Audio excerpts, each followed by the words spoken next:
Մի նվիրված մայր ամբողջ կյանքում աշխատեց, որպեսզի իր որդին ավելի լավ հնարավորություն ունենա։ Երբ նա վերջապես հասավ հաջողության, հրավիրեց նրան ապրել իր առանձնատանը, սակայն երախտագիտության այս տեսանելի ժեստի տակ թաքնված էր դառը իրականություն։ Ապահովությունների լուր դավաճանությունների մեջ բացվում է կործանարար գաղտնիք։ Կեսօրվա Արը Գյումրիի փոքրիկ տան պատուհանից ներս էր մտնում, լուսավորելով Գայանեի կոշտացած ձեռքերը, երբ նա հերթական տոնական զգեստ էր կարում հաճախորդի համար։ 68 տարեկանում այդ կինը, զուսպ ժպիտով ու խորը հայացքով, դեռ պահպանում էր տասնամյակների իր նույն առօրյան՝ արթնանալ առավոտյան ժամը 5-ին, սուրճ պատրաստել, տունը մաքրել, կարի մեքենայի մոտ աշխատել մինչ մթնշաղ։ Գործվածքի վրա արված յուրաքանչյուր կար պարունակում էր մի ամբողջ կյանքի պատմություն, նվիրված մեկ նպատակի՝ ապահովել, որ իր որդին՝ Լոնը, ունենա բոլոր այն հնարավորությունները, որոնք ինքը երբեք չի ունեցել։ Կոմոդի վրա դրված շրջանակի մեջ 7-ամյա տղայի լուսանկարն էր, ձեռքին նոր տետր, աչքերը երջանկությունից փայլում էին։ Գայանեն հիշում էր այդ օրը, կարծես երեկ լիներ։ Ամիսներ շարունակ խնայել էր, մինչ լուսադեմ կարելով, որպեսզի գնի այդ դպրոցական պարագաները։ Լոնը չգիտեր, բայց նա շաբաթներ շարունակ առանց ճաշի էր մնացել գումարը հավաքելու համար։ Որդու ժպիտը տեսնելն արժեր ցանկացած զոհողություն։ Հեռախոսը զանգեց, ընդհատելով նրա հիշողուտ յունները։ Գայանեն սրբեց ձեռքերն իր գոգնոցով, նախքան պատասխանելը, անմիջապես ճանաչեց հեռախոսի մյուս կողմից եկող աշխույժ ձայնը։ Լոնը, որն այժմ 38 տարեկան էր, դարձել էր հաջողակ գործարար տեխնոլոգիական ոլորտում։ Նրա ծրագրային ապահովման մշակման ընկերությունը էքսպոնենցիալ աճել էր վերջին 5 տարիներին, վերածելով այն մոմի լույսի տակ սովորող տղային Երանի ամենահեռանկարային ձեռներեցներից մեկի։ Բայց Գայանեի համար նա մնում էր նույն տղան, որը դպրոցից վազելով էր գալիս, իրեն գրկելու։ «Մայրիկ, պետք է քեզ հետ մի կարևոր բան խոսեմ», ասաց Լոնը հեռախոսի մյուս կողմից, նրա ձայնը լի էր ոգորությամբ։ «Զանգում եմ քեզ հրավիրելու։ Հրավեր, որը կփոխի մեր կյանքը»։ Գայանեն զգաց, թե ինչպես սիրտը սեղմվեց։ Նա ճանաչում էր ձայնի այդ տոնը։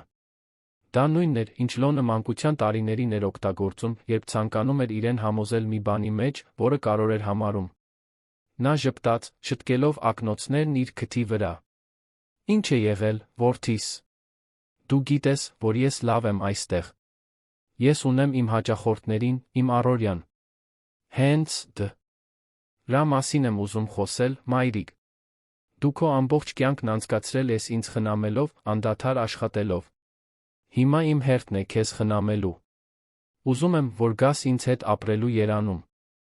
Իմ տանը։ Կամ ավելի ճիշտ, մեր տանը»։ Գայանեն մի քանի վայրկյան լուռ մնաց, սիրտը բաժանված որդու մոտ լինելու ուրախության իր ծանոթ կյանքը թողնելու վախի մեջ։ Այդ պարզ տունը, իր պոկված պատերով, հին կահույքով, այն ամենն էր, ինչ նա ուներ։ Այնտեղ էին նրա հիշողությունները, նրա աշխատանքը, նրա անկախությունը։ Լոն, սիրելիս, չգիտեմ, լավ գաղափար է արդյոք։ Դու ունես քո կյանքը, քո կինը։ Ես չեմ ուզում բեռ լինել։ Դու երբեք բեռ չես եղել, երբեք չես լինի, մայրիկ։ Մարիանան նույնպես ուզում է, որ դու գաս։ Մենք շատ տեղ ունենք։ Առանձնատունն ունի 6 սենյակ, դրանցից մեկն ամբողջությամբ կզարդարվի քեզ համար։ Այն ամենով, ինչ դու միշտ արժանի ես եղել, երբեք չես ունեցել։ Գայանեն զգաց, թե ինչպես աչքերը լցվեցին։ Առանձնատուն բառը նրա ականջներում արձագանքում էր որպես հեռավոր մի բան, որը պատկանում էր մի աշխարհի, որը նա ճանաչում էր։ Իայն հեռուստացույցից։ Ինչպես էր այն տղան, որին ինքը մենակ էր մեծացրել, առանց որևէ մեկի օգնության, կարողացել այդքան բան կառուցել։ Լոնը նկատեց մոր տատանումը, շարունակեց, նրա ձայնն այժմ ավելի մեղմ էր։ Մայրիկ, հիշում ես, երբ ես 10 տարեկան էի, ասացի, որ մի օր մեծ տուն կկառուցեմ մեր երկուսի համար։ Որ դու երբեք այլս ստիպված չես լինի աշխատել։ Դե ինչ, այդ օրը եկել է։ Թույլ տուր կատարեմ իմ խոստումը։ Արցունքները հոսեցին Գայանեի դեմքով։ Նա հիանալի հիշում էր այդ խոստումը։ Դա հատկապես դժվար օր էր եղել, երբ մի տան տիրուհին, որտեղ նա մաքրություն էր անում, նրան նվաստացրել էր այլ աշխատողների առաջ։ Լոնը, տեսնելով նրան լացելիս, բռնել էր նրա ձեռքը, երդվել, որ մի օր ամեն ինչ այլ կլինի։ Լավ, որդիս։ Ես կգամ։ Որոշումը կայացվեց։ Երկու շաբաթ անց Գայանեն իջավ Զվարթնոցի միջազգային օդանավակայանում, իր հետ տանելով ընդամենը 2 հին ճամպրուկ, իր պարզ հագուստներով մի քանի սիրելի իրերով։ Լոնը նրան էր սպասում ժամանման սրահում, կողքին մի էլեգանտ կին, կատարյալ սանրված շիկահեր մազերով դիզայներական հագուստով։ Մարիանան ժպտում էր, բայց Գայանեն իր սուր ինտուիցիայով, որը սրվել էր տարիների լուր դիտարկումներով, նկատեց, որ ժպիտը չէր հասնում աչքերին։ «Մայրիկ, ինչպիսի հաճույք է վերջապես անձամբ ծանոթանալ ձեզ հետ», ասաց Մարիանան, ձեռքը մեկնելով քաղաքավարի, բայց որոշակի հեռավորություն պահպանելով։ «Լոնը ձեր մասին այնքան բան է պատմել»։ «Հաճույքն ամբողջությամբ իմն է, Մարիանա»։ «Շնորհակալություն ինձ ձեր տանը ընդունելու համար», պատասխանեց Գայանեն, նրբորեն սեղմելով հարսի ձեռքը։ Ճանապարհը դեպի Երանի հարուստ թաղամասերից մեկում գտնվող առանձնատունն ուղեկցվեց անհարմար լռությամբ։ Լոնը ուրախ էր վարում, պատմելով տանը կատարած վերանորոգումների, նոր կահույքի մասին, որը հատուկ մոր հարմարավետության համար էր գնել։ Մարիանան նայում էր պատուհանից, պատասխանելով միավանքներով, երբ անհրաժեշտ էր։ Գայանեն ամեն ինչ դիտում էր մեքենայի պատուհանից։ Լայն փողոցները, վեհաշուք շենքերը, շքեղ մեքենաները։ Այնտեղ ամեն ինչ կարծես պատկանում էր այլ մոլորակի, շատ հեռու այն իրականությունից, որը նա ճանաչել էր ամբողջ կյանքու։ Նա իրեն փոքր, տեղից դուրս զգաց, կարծես ներխուժող, մտնելով մի տիեզերք, որը իրեն չէր պատկանում։ Երբ առանձնատան ավտոմատ դարպասը բացվեց, Գայանեն շունչը պահեց։ Տունն ավելի վեհաշուք էր, քան նա պատկերացրել էր։ 3 հարկանի ժամանակակից ճարտարապետություն, մեծ ապակե պատուհաններով, անթերի խնամված այգով լողավազանով, որը փայլում էր կեսօրվա արի տակ։ Ինչպես էր նրա որդին կարողացել այդ ամենին հասնել։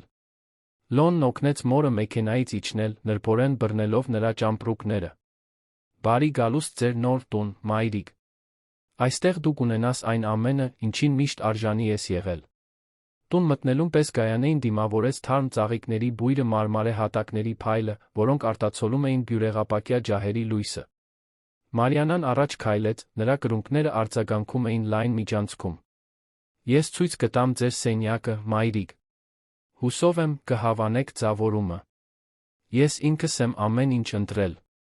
Գայանեի համար նախատեսված սենյակն ավելի մեծ էր, քան նրա ամբողջ հին տունը Գյումրիում։ King size մահճակալ, մետաքսե սավաններով, մեկ ամբող ճպատը զբաղեցնող ներկառուցված զգեստապահարան, պատուհանի մոտ ընթերցանության բազկաթոռ, նույնիսկ վերջին սերնդի հեռուստացույց։ Ամեն ինչ անթերի, մաքուր, կազմակերպված։ Բայց ցուրտ։ Այնտեղ կյանքի ոչ մի հետք չկար, ոչ մի անձնական իր, ոչ մի լուսանկար։ «Գեղեցիկ է, Մարիանա»։ «Շնորհակալություն հոգատարության համար», ասաց Գայանեն, թե կրծքի մեջ ցավ էր զգում։ Այդ սենյակը հյուրանոցի սենյակի էր նման, ոչ թե տան։ Երբ Լոնը գնաց գրասենյակում որոշ գործեր լուծելու, Մարիանան վերադարձավ Գայանեի սենյակ։ Նրա դիմագիծը փոխվել էր։ Քաղաքավարի ժպիտն անհետացել էր, փոխարինվելով սառը դիմակով։ «Մայրիկ, եկեք այստեղ որոշ կանոններ սահմանենք։ Սա իմ տունն է։ Ես եմ այստեղ տիրուհին։ Լոնը կարող էր խնդրել ձեզ գալ, բայց մի մոլորվեք, մտածելով, թե որևէ բան եք կարգադրելու։ Դուք հյուր եք։ Ընդամենը դա։ Հյուր»։ Գայանեն զգաց, թե ինչպես սիրտը սառեց։ Այդ խոսքերը, ասված այդքան դաժանությամբ, այնքան տարբեր էին այն քաղցր տոնից, որը Մարիանան օգտագործել էր Լոնի ներկայությամբ։ Նա ուզեց պատասխանել, պաշտպանվել, բայց բառերը չդուրս եկան։ Նա Ափազանց հոգնած էր, չափազանց վախեցած։ «Հասկացա, Մարիանա։ Ես այստեղ չեմ եկել խնդիրներ ստեղծելու։ Ես պարզապես ուզում եմ մոտ լինել որդուս»։ Մարիանան սառը ժպտաց։ «Հրաշալի է։ Այդ դեպքում մենք շատ լավ կհասկանանք միմյանց։ Ահ, մեկ բան։ Այստեղ, որ մենք կազմակերպում ենք գործնական ընթրիքներ, ավելի լավ է, որ դուք սենյակում մնաք։ Մենք չենք ուզում, որ մեր հյուրերը սխալ տպավորություն ունենան այն մասին, թե ով է ապրում այս տանը։ Հասկանում եք։ Գայանեն իջեցրեց աչքերը, զգալով, թե ինչպես է նվաստացումը այրում իր կրծքի մեջ։ Բայց լուռ մնաց։ Դա այն գինն էր, որին պատրաստ էր վճարել, Լոնի մոտ լինելու, նրան երջանիկ տեսնելու համար։ Ի վերջո, նա իր ամբողջ կյանքն անցկացրել էր զոհողություններ անելով։ Եվս մեկը տարբերություն չէր առաջացնի։ Կամ այդպես էր մտածում։ Առանձնատանը անցկացրած առաջին օրերը Գայանեի մշտական փորձն էին իր տեղը գտնելու այդ տարօրինակ տիեզերքում։ Արթնանում էր վաղ, ինչպես միշտ, բայց լվանալու հագուստ, մաքրելու հատակ կամ սուրճ պատրաստելու բան չկար։ Ամեն ինչ արվում էր աշխատողների կողմից, ովքեր ուր մտնում դուրս էին գալիս, ինչպես արդյունավետ ստվերներ, որոնք տունը գործի էին պահում որպես կատարյալ մեխանիզմ։ Լոնն աշխատանքի էր գնում առավոտյան ժամը 7-ից առաջ, հազվադեպ էր վերադառնում երեկոյան ժամը 9-ից առաջ։ Մարիանան, երբ տանն էր, ժամեր էր անցկացնում հեռախոսով, կազմակերպելով բարեգործական երեկույթներ, ճաշեր ազդեցիկ ընկերուհիների հետ կամ իր ընթերցանության ակումբի հանդիպումներ։ Զրույցները սկեսրոջ հարսի միջ ընդհատվում էին լարված լռություններով, հարկադրված ժպիտներով։ Մի հինգշաբթի առավոտյան Գայանեն իջավ սուրճ խմելու խոհանոցի սեղանը դատարկ գտավ։ Նա փնտրեց Կարմենին, խոհարարուհուն, որը տարիներ շարունակ աշխատում էր տանը, բայց չգտավ նրան։ Որոշեց ինքը պարզ սուրճ պատրաստել, ինչպես անում էր Գյումրիում։ Մի քանի ձու էր տապակում, երբ Մարիանան հայտնվեց խոհանոցի դռան մոտ, հագած սպիտակ մետաքսե խալաթ։ «Ինչ եք անում», հարցրեց Մարիանան, նրա ձայնը լի էր վատ քողարկված զայրույթով։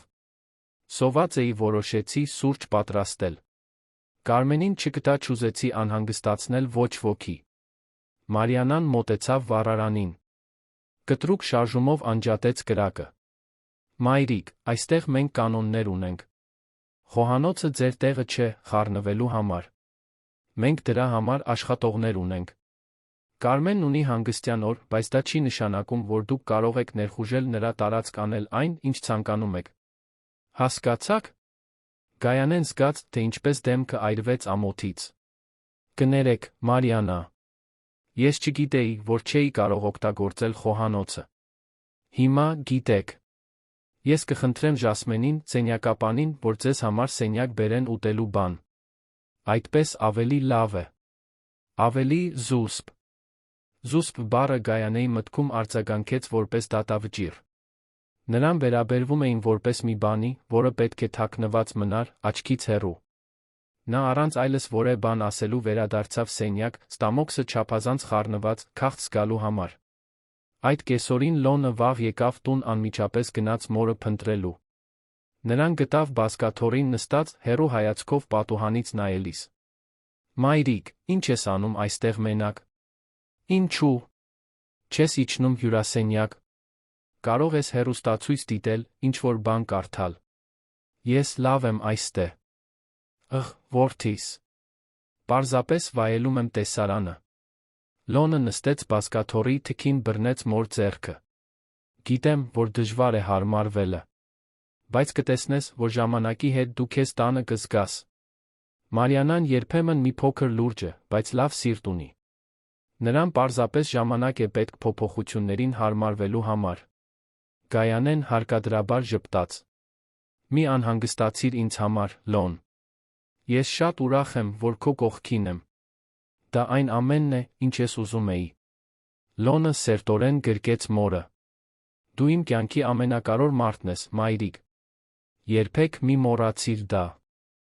Երբ Լոնը դուրս եկավ, Գայանեն իրեն թույլ տվեց լուր լացել։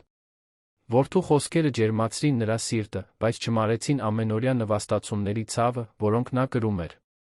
Մարիանան անտեսանելի դաժանությունների մասնագետ էր, փոքր վիրավորանքների, որոնք տեսանելի հետքեր չէին թողնում, բայց դանդաղորեն քայքայում էին հոգին։ Այդ երեկոյի ընթրիքի ժամանակ Լոնը հայտարարեց, որ հաջորդ շաբաթ կարևոր հանդիպում է ունենալու ներդրողների հետ, կցանկանար տանը ընթրիք կազմակերպել, նրանց տպավորելու համար։ Մարիանան լուսավորվեց գաղափարից, արդեն պլանավորելով ձավորման, մենյուի, հյուրերի ցուցակի յուրաքանչյուր մանրուք։ «Մայրիկ, դու կսիրես ծանոթանալ այդ մարդկանց հետ։ Նրանք զարմանալի գործարարներ են», ասաց Լոնը, ավելի շատ գինի լցնելով իր համար։ Նախքան Գայանեն կպատասխաներ, Մարիանան ընդհատեց, իր ձայնը քաղցր ու թունավոր։ «Իրականում, սիրելիս, կարծում եմ, որ ավելի լավ կլինի, եթե քո մայրը այդ օրը իր սենյակում ավելի հարմարավետ մնա։ Գիտես, թե ինչպիսին են այդ գործնական հանդիպումները։ Շատ պաշտոնական, շատ ձանձրալի։ Վստահ եմ, որ նա կնախընտրի հանգստանալ։ Այդպես չէ, մայրիկ»։ Գայանեն նայեց Լոնին, հույս ունենալով, որ նա կհամաձայնի, բայց որդին պարզապես գլխով արեց, շեղված բիզնեսի մասին մտքերով։ «Ճիշտ է, մայրիկ։ Դու չպետք է քեզ պարտավորված զգաս մասնակցելու։ Դա կարող է շատ ձանձրալի լինել։ Այդ բացառման ցավը դանակի հարվածի նման էր։ Գայանեն իջեցրեց աչքերը դեպի ափսեն, անկարող ուտելուց մեկ պատառ։ Մարիանան բավարարված ժպտաց, վայելելով լուռ հաղթանակը։ Ընթրիքին նախորդող օրերն ուղեկցվեցին առանձնատանը մոլեգնող իրարա։ Նցումով։ Ձավորողները մտնում դուրս էին գալիս, ծաղկավաճառները տունը լցնում էին շքեղ ծաղկային կոմպոզիցիաներով, Մարիանայի անձնական խոհարարը աշխատում էր բարդ մենյուի պլանավորման վրա։ Գայանեն ամեն ինչ դիտում էր հեռվից, իրեն ավելի ու ավելի օտար զգալով իր սեփական տանը։ Ընթրիքի օրվա առավոտյան, երբ Գայանեն այգում էր, ջրելով մի քանի ծաղիկներ, որոնք տնկել էր հետնամասի ծաղկաթմբում, Մարիանան մոտեցավ դիզայներական զգեստը ձեռքին։ Մայրիկ, սա ձեզ համար եմ բերել։ Սա իմ հին զգեստներից է, որն այլս չեմ հագնում։ Մտածեցի, որ կարող է ձեզ պետք գալ որե հատուկ առիթով։ Գայանեն նայեց զգեստին։ Այն գեղեցիկ էր, բայց ակնհայտորեն շատ մեծ էր իր համար ունենալով հովանավորող տոն, որն աննկատ չմնաց։ Շնորհակալություն, Մարիանա։ Շատ բարի է ձեր կողմից։ Պարզապես չէի ուզում, որ դուք ձեզ տեղից դուրս զգայիք, երբ տանը քայլելիս հատվեք մեր հյուրերի հետ։ Ի վերջո, արտաքին տեսքը կարևոր է, այդպես չէ՞։ Արտահայտությունը ժպիտով էր ասված, բայց պարունակում էր հստակ ուղերձ, Գայանեն այնտեղ տեղ չուներ։ Նա տեղից դուրս տարր էր, որ պետք է քողարկվեր, թաքցվեր, նվազագույնի հասցվեր։ Այդ կեսօրին, երբ վերջին նախապատրաստությունները կատարվում էին, Գայանեն փակվեց իր սենյակում։ Նա կարող էր լսել ներքից եկող ձայների աղմուկը, բյուրեղապակյա բաժակների զրնգոցը, հանգիստ երաժշտությունը, որը հնչում էր շրջակա միջավայրում։ Նա իրեն զգում էր որպես բանտարկյալ իր սեփական տանը, մեկուսացված այն աշխարհից, որը տեղի էր ունենում ընդամենը մի քանի մետր հեռավորության վրա։ Երբ ժամը 8-ը խփեց, Գայանեն դռան մեղմ թակոց լսեց։ Դա Ժասմենն էր, սենյակապանը, որը սննդի սկուտեղ էր բերում։ Տիկին Մարիանան խնդրեց, որ ձեր ընթրիքը այստեղ բերեմ, ասաց աղջիկը, կարեկցական հայացքով։ Գայանեն շնորհակալություն հայտնեց, վերցրեց սկուտեղը։ Երբ Ժասմենը շրջվեց, դուրս գալու, նա չդիմացավ հարցրեց. Ինչպես է ներքի խնջույքը։ Ժասմենը մի պահ տատանվեց, կարծես կշռելով իր խոսքերը։ Հիասքանչ է, տիկին Գայանե։ Շատ կարևոր մարդիկ։ Տունը լի է ծաղիկներով ու լույսերով։ Հեքիաթի է նման։ Երբ Ժասմենը դուրս եկավ, Գայանեն նայեց սկուտեղին։ Ուտելիքը սառը էր լիովին տարբեր այն բանից, ինչ մատուցվում էր ներքի հյուրերին։ Մինչ գործարարներն ու նրանց կանայք վայելում էին օմար խավիար, նա ուներ պարզ բրնձով հավով ափսե։ Հաղորդագրությունը պարզ էր, նա նրանցից չէր։ Նա ընդամենը հանդուրժված էր, անցանկալի հյուր։ Նա նստեց բազկաթոռին լուր սկսեց ուտել, յուրաքանչյուր պատառ կապարի պես ծանր էր իր կոկորդում։ Ներքից եկող ծիծաղներն ու աշխույժ խոսակցությունները հեռավոր արձագանք էին մի աշխարհի, որին նա չէր պատկանում։ Նա հիշեց, թե ինչպես էր Լոնը փոքր, նրանք միասին էին ուտում խոհանոցի ֆորմիկա սեղանի շուրջ, կիսելով քիչը, ինչ ունեին, բայց շրջապատված սիրով համերաշխությամբ։ Այդ շքեղ առանձնատունը, իր բոլոր հարմարություններով, չէր կարող լրացնել այն դատարկությունը, որը զգում էր սրտում։ Ավելի ուշ այդ գիշեր, երբ հյուր Երն արդեն հեռացել էին, տունը նորից լռության մեջ էր, Լոնը բարձրացավ, տեսնելու, թե ինչպես է մայրը։ Նրան գտավ արդեն պառկած, քուն ծածնելով։ Մի քանի ակնթարթ կանգնեց դռան մոտ, նրբորեն դիտելով նրան, նախքան բարի գիշեր շշնջալը դուռը մեղմ փակելը։ Գայանեն բացեց աչքերը խավարի մեջ, թույլ տվեց արցունքներին հոսել բարձի վրա։ Նա գիտեր, որ պետք է քաջություն ունենա որդուն պատմելու, թե ինչ էր կատարվում, բայց չէր կարողանում։ Նա չէր ուզում քանդել նրա երջանկությունը, չէր ուզում իր ամուսնության մեջ խնդիրների պատճառ դառնալ։ Ի վերջո, նա իր ամբողջ կյանքն անցկացրել էր Լոնին պաշտպանելով։ Սա պարզապես մեկ զոհողություն կլիներ։ Մի լուր զոհողություն, որի մասին ոչ ոք երբեք չէր իմանա։ Հաջորդ շաբաթները բերեցին փոքր նվաստացումների դաժան առօրյա, որոնք կուտակվում էին Գայանեի ուսերին քարերի պես։ Մարիանան կատարելագործել էր սկեսրոջ կյանքն անտանելի դարձնելու արվեստը, առանց տեսանելի հետքեր թողնելու։ Յուրաքանչյուր ժեստ հաշվարկված էր, յուրաքանչյուր բառ խնամքով ընտրված էր, ցավ պատճառելու համար, առանց Լոնի նկատելու։ Մի առավոտ Գայանեն արթնացավ, նկատեց, որ իր հին լուսանկարները, որոնք բերել էր Գյումրիից դրել կոմոդի վրա, անհետացել էին։ Դրանք Լոնի մանկության դիմանկարներն էին, պարզ ծննդյան տոների, դպրոցական ավարտականների պատկերներ։ Թանկարժեք հիշողություններ, որոնք այժմ պարզապես այնտեղ չէին։ Նա իջավ Մարիանային փնտրելու, նրան գտավ հյուրասենյակում, դեկորացիայի ամսագիր թերթելիս։ Մարիանա, տեսել ես այն լուսանկարները, որոնք ունեի սենյակում։ Մարիանան ծույլ հայացքով վեր բարձրացրեց աչքերը։ Ահ, այդ հին լուսանկարները։ Ես հրամայեցի պահել դրանք։ Դրանք սենյակին հնոտիքի տեսք էին տալիս, գիտեք։ Այս տունն ունի պահպանման էսթետիկ ստանդարտ։ Բայց մի անհանգստացեք, դրանք պահեստում ինչ-որ տուփի մեջ են պահված։ Գայանեն զգաց, թե ինչպես սիրտը սեղմվեց։ Բայց դրանք իմ հիշողություններն էին, Մարիանա։ Դրանք ոչ ոքի վնաս չէին պատճառում։ Մայրիկ, այստեղ ձևավորման որոշումները իմն են։ Եթե ուզում եք ձեր իրերը ցուցադրել, գուցե ավելի լավ է վերադառնալ Գյումրի։ Այստեղ մենք հետում ենք իմ կանոններին։ Խոսքերն ասվեցին կտրուկ սառն ուղղությամբ։ Գայանեն կուլ տվեց, վերադարձավ սենյակ, իրեն ավելի ու ավելի անտեսանելի զգալով, կարծես իր սեփական գոյությունը քիչ-քիչ մաքրվում էր այդ տնից։ Հաջորդ ամիս այլ իրեր սկսեցին անհետանալ։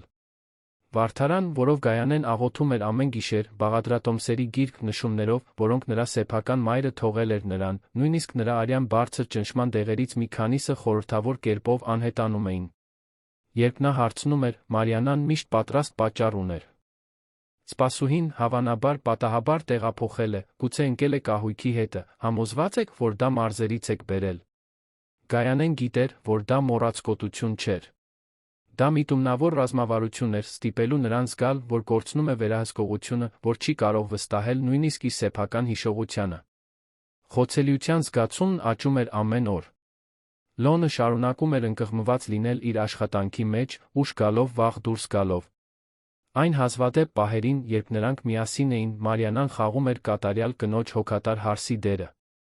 Հարցնում էր, թե արդյոք Գայանեն հարմարավետ է, թե էր առաջարկում, ժպտում էր իր կատարյալ հավասարեցված ատամներով։ Եվ Լոնը, հոգնած ու շեղված, հավատում էր այդ խաբեությանը։ Մի օր, երբ Գայանեն քայլում էր միջանցքով, ձայներ լսեց Մարիանայի գրասենյակից։ Դուռը կիսաբաց էր, նա ճանաչեց հարսի ձայնը, որը հեռախոսով խոսում էր ընկերուհու հետ։ Հետաքրքրասիրությունը ստիպեց նրան կանգնել լսել։ Ես այլս չեմ դիմանում, որ այդ ձեր կինը այստեղ է, Կարինե։ Դա ամոթալի է։ Պատկերացրու, որ ես ընդունում եմ իմ ընկերուհիներին ստիպված եմ բացատրել, որ այդ պարզ կինը Լոնի մայրն է։ Նա նույնիսկ ճիշտ պատառաքաղ բռնել չգիտի։ Դա ամոթ է։ Հեռախոսի մյուս կողմից ընկերուհին, հավանաբար, ինչ-որ բան ասաց, որովհետև Մարիանան դաժանորեն ծիծաղեց։ Գիտեմ։ Բայց Լոնը համառ է։ Կարծում է, որ պարտք է մարում կամ ինչ-որ բան։ Կարծես նրա պարտականությունը չէր իր սեփական որդուն մեծացնելը։ Ամեն դեպքում, ես անում եմ հնարավոր ամեն ինչ, որպեսզի նա այնքան անհարմարավետ զգա, որ ինքնակամ վերադառնա իր այդ փոքրիկ քաղաքը։ Գայանեն հեռացավ դռնից, աչքերը լցված։ Այդ խոսքերը հաստատեցին նրա բոլոր կասկածները, բայց բարձրաձայն լսելը ամեն ինչ ավելի ցավոտ դարձրեց։ Նա բարձրացավ սենյակ, լուռ լացեց, բարձը գրկած, իրեն ավելի միայնակ զգալով, քան երբե իր կյանքում։ Այդ գիշեր, ընթրիքի ժամանակ, Լոնը նկատեց, որ մայրը հատկապես լուռ է։ Մայրիկ, լավ ես։ Թվում է, տխուր ես։ Պարզապես մի փոքր հոգնած եմ, որդիս։ Ոչինչ կարևոր չէ։ Մարիանան արագ միջամտեց։ Մայրիկ, եթե վատ եք զգում, կարող եմ բժիշկ կանչել։ Լավ չէ ամեն ինչ ձեր մեջ պահելը։ Գայանեն նայեց հարսին, տեսնելով կեղծիքը բեմադրված մտահոգության հետում։ Պետք չէ, Մարիանա։ Շնորհակալություն։ Մի քանի շաբաթ անց Լոնը տուն եկավ, ձեռքին մի փաթեթ, դեմքին ժպիտ։ Մայրիկ, քեզ համար անակնկալ եմ բերել։ Հիշում ես այն բրդյաշալը, որը միշտ ուզում էիր։ Հատուկ պատվիրել եմ։ Դա ձեռագործ է, պատրաստված մեր Լորիի մարզի հյուսողուհու կողմից։ Նա բացեց փաթեթը, բացահայտեց մի գեղեցիկ շալ, կապույտի սպիտակի երանգներով, նուրբ նախշով, որը հիշեցնում էր այն ժանյակները, որոնք Լոնի տատիկն էր պատրաստում։ Գայանեն դողացող ձեռքերով բռնեց նվերը, հուզված։ Դա առաջին իսկապես անձնական բանն էր, որ նա ստացել էր առանձնատուն գալուց ի վեր։ Հիասքանչ է, որդիս։ Շատ հիասքանչ։ Շատ շնորհակալություն։ Լոնը սիրով գրկեց մորը։ Դու սրան շատ ավելին ես արժանի։ Ուզում եմ, որ միշտ հագնես, լավ։ Մարիանան դիտում էր տեսարանը չեզոք արտահայտությամբ, բայց նրա աչքերը մռայլ ինչ-որ բանով էին փայլում։ Իսկապես գեղեցիկ է, մայրիկ։ Կատարյալ կհամապատասխանի ձեր զգեստներին։ Գայանեն սկսեց շալը հագնել ամեն օր։ Այն դա ըրցավ մի տեսակ հմայագիր, որդու սիրո ֆիզիկական հիշեցում հակաթույն այն սառնության դեմ, որը շրջապատում էր նրան։ Երբ նա ծածկվում էր այդ փափուկ գործվածքով, իրեն մի փոքր ավելի քիչ անտեսանելի, մի փոքր ավելի քիչ աննշան էր զգում։ Բայց Գայանեի երջանկությունը անհանգստացնում էր Մարիանային։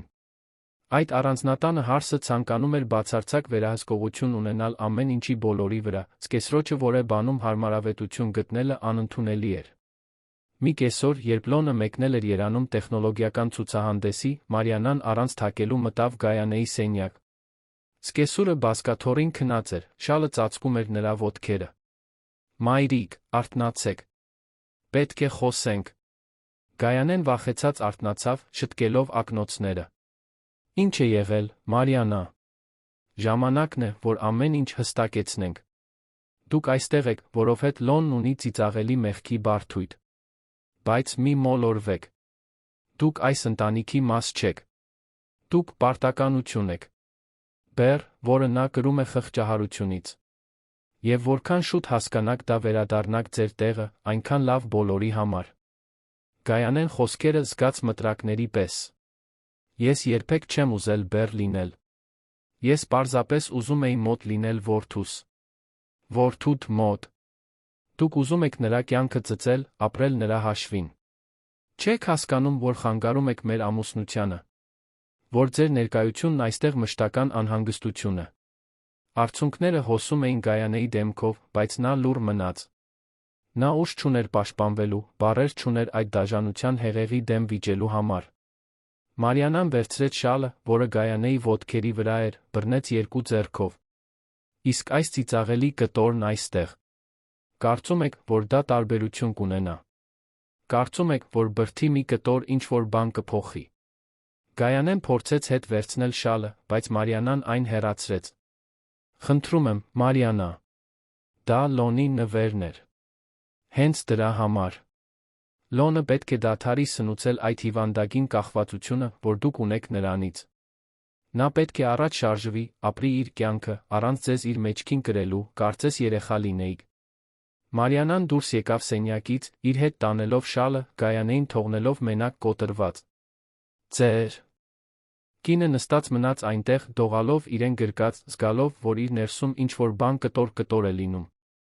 Այդ գիշեր նա ամբողջ տանը փնտրեց շալը, բայց չգտավ այն։ Մարիանան այն թաքցրել էր մի տեղում, որը Գայանեն չկարողացավ հայտնաբերել։ Դա կարծես իր հետ տանում էր իր մնացած արժանապատվության վերջին կայծը։ Երբ Լոնը 2 օր անց վերադարձավ ճանապարհորդությունից, հարցրեց մոր մասին, նրան գտավ սենյակում, հեռու հայացքով խորը տխրությամբ դեմքին։ Մայրիկ, ինչ է պատահել։ Դու չես կրում այն շալը, որը ես քեզ տվել եմ։ Գայանեն հարկադրաբար ժպտաց։ Պահված է, որդիս։ Չուզեցի կեղտոտել։ Լոնը հոնքերը կիտեց։ Մայրիկ, ես քեզ տվել եմ այն հագնելու համար, ոչ թե պահելու։ Թույլ տուր ես վերցնեմ քեզ համար։ Պետք չէ, Լոն։ Ամեն ինչ լավ է։ Բայց ամեն ինչ լավ չէր։ Եվ իր սրտի խորքում Գայանեն գիտեր, որ հասնում է իր սահմանին։ Որքան ժամանակ դեռ կկարողանա դիմանալ այդ լուր տանջանքին։ Որքան ժամանակ դեռ ուժ կունենա որդուն պաշտպանելու մի ճշմարտությունից, որը վաղ թե ուշ պետք է բացահայտվեր։ 3 ամիս էր անցել Գայանեի առանձնա։ Տուն ժամանելուց ի վեր, իրավիճակը միայն վատանում էր։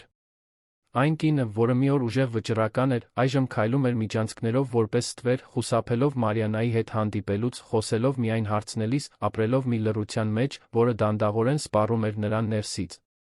Լոնը նկատում էր, որ ինչ-որ բան այն չէ, բայց ամեն անգամ, երբ փորձում էր մոր հետ խոսել, նա շեղում էր թեման, ասում էր, որ ամեն ինչ լավ է, որ պարզապես հարմարվում է։ Եվ Մարիանան իր անթերի կատարողականությամբ միշտ մի միջոց էր գտնում ամրապնդելու այն գաղափարը, որ սկեսուրը փխրուն է, չափազանց զգայուն, որ դժվարություններ ունի նոր կյանքին հարմարվելու հարցում։ Մի շաբաթ օր առավոտյան Մարիանան նախաճաշի ժամանակ հայտարարեց, որ առանձնատանը մեծ գալա երեկույթ կկազմակերպի։ Դա միջոցառում կլիներ նշելու Լոնի ընկերության համագործակցությունը միջազգային ներդրողների խմբի հետ։ Նա պլանավորում էր հրավիրել Երանի բիզնես էլիտային, ազդեցիկ քաղաքական գործիչներին կորպորատիվ աշխարհի անհատականություններին։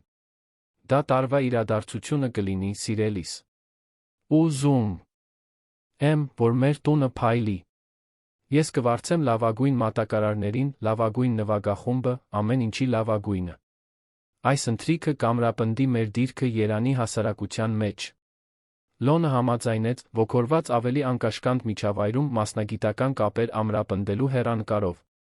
Բայց Գայանեն, լուր սեղանին նստած, սրտի մեջ ցավ զգաց։